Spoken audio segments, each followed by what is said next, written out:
Willpower is a combination of courage, mental stamina, and determination. The good news is that willpower can be learned and strengthened. You need to be mentally strong to prepare to meet your goals.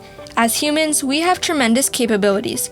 We can solve complicated problems, dream and imagine new possibilities, and learn complex skills. But most of us spend our time doing the same mental activities over and over again. We underutilize our brain power. Why?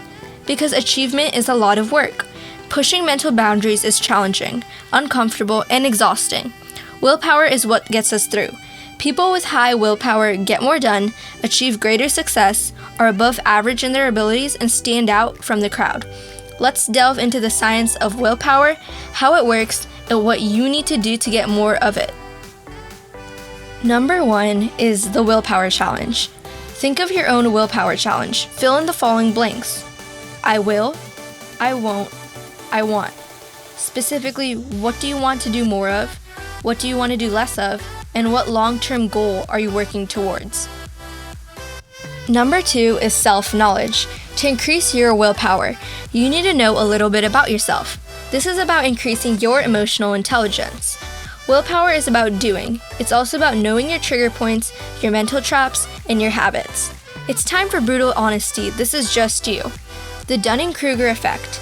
Research shows that people who think they have the most willpower are actually the most likely to lose control while tempted.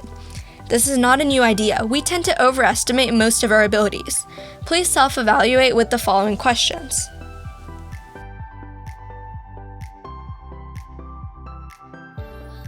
Number 3 is the Twotone Brain.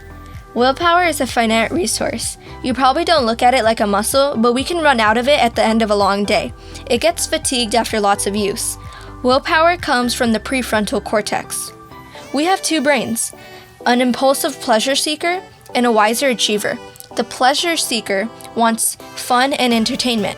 The achiever wants to make good long-term decisions, and this is dictated by willpower.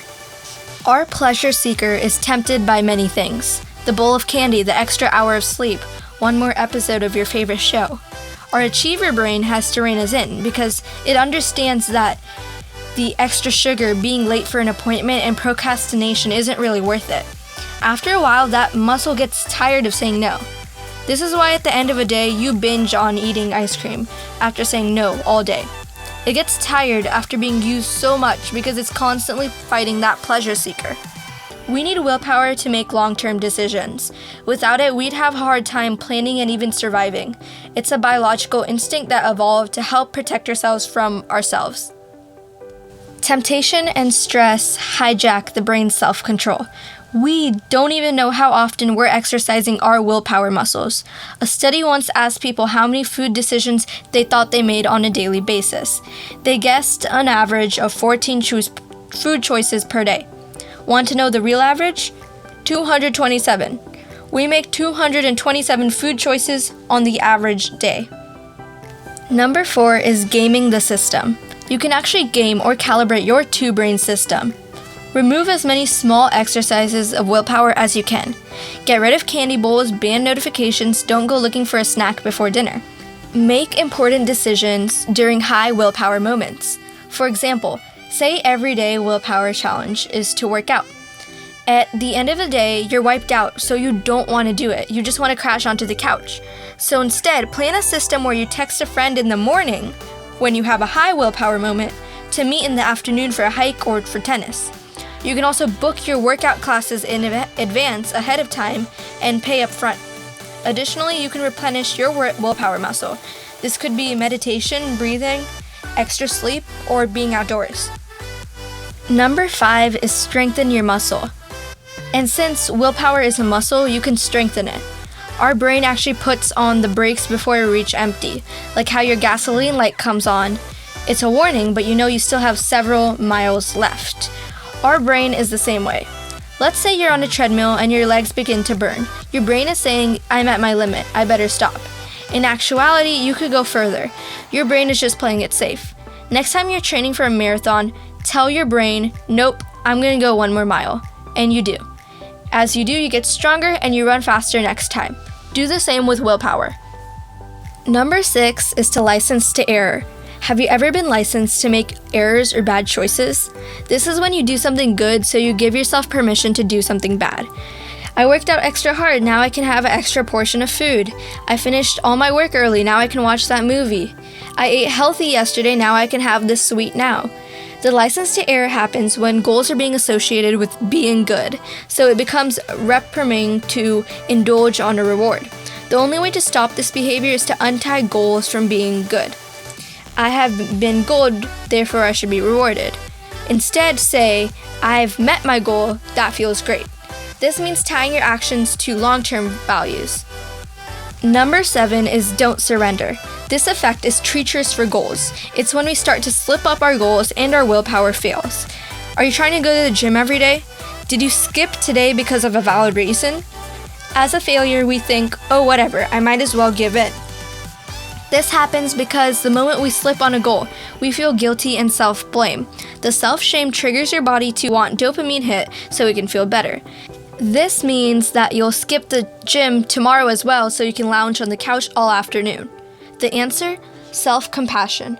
People who forgive themselves for missing the mark occasionally get back on track more quickly.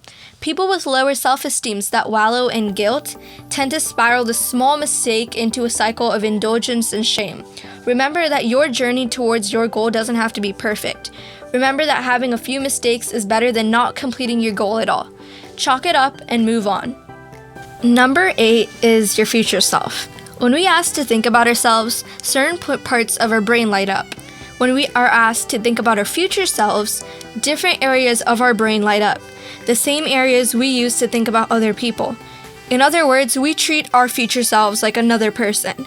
We often idealize them, expecting our future selves to do what our present selves cannot. This affects our willpower in many ways, both negative and positive. We tend to borrow credit from tomorrow, leading us into temptation and procrastination. When making decisions, don't overcommit for your future selves. Start now and don't wait. Hold yourself accountable to a timeline and stick to it. Number 9 is never say I won't. Don't think of a purple elephant. Don't think about this purple elephant. The more we're told not to think about something, do something or try something, the more we want that something. Stop saying I won't and give yourself permission and freedom of thought. As soon as you give yourself permission to express a thought you were trying to suppress, that thought becomes less likely to intrude into the conscious awareness. Willpower is not about suppressing your thoughts, it's about changing action. Now it's time to optimize. Hope you now have a better idea of what willpower is and how you can train yours. Thank you for watching this video. Please consider subscribing to the Success Bistro for more videos like this.